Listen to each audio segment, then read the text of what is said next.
Ens van dir que som proclius a la derrota, que els valents del nostre bàndol ja són morts. Ens van oferir assumir les seves glòries i lluir pel món la vergonya i el passaport. Ens van dir que els estels són inabastables i és per això que en van fer el nostre objectiu. És per això que als bencos i a les banderes, i és per això que quan podem... A mi em sembla una bona iniciativa la Plataforma per la Llengua, perquè crec que és el camí que hem de fer i sobretot també per conscienciar a la majoria de la ciutadania que el català és la llengua de tots i que necessitem que, com qualsevol país normal, s'etiqueti també en català. El català a l'escola, el català al carrer, el català a les etiquetes. Sembla mentida que ens costi tant, però som tossuts, som tenaços i continuarem.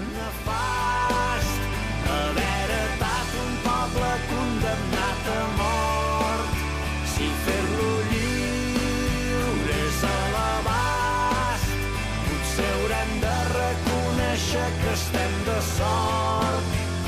Salpintats de vida eufòria, que ara aquesta situació és un regal que fa la història a la nostra generació.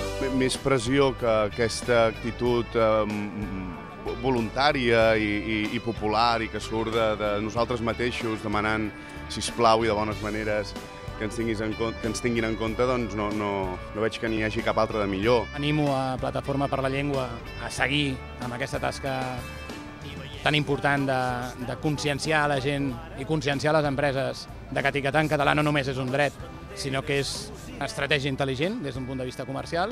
A Catalunya, quan nosaltres defensem que la llengua catalana ha d'estar normalitzada, de tenir un ús ple, el que estem defensant és que un món de 7.000 llengües és millor que un món de 50 llengües. La nostra defensa és una causa local, però també és una causa universal. I que cadascú des del seu dia a dia posi el seu granet de sorra perquè aquesta llengua, a no molt trigar, sigui una llengua normal, com totes les altres. Pobles que decideixen, no se m'acaba d'acudir què més ens cal.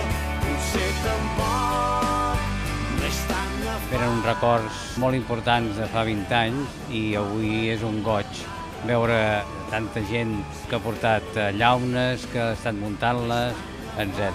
Per nosaltres és una gran satisfacció. Condemnat a mort, si fer-lo lliure és a l'abast, potser haurem de reconèixer que estem de sort.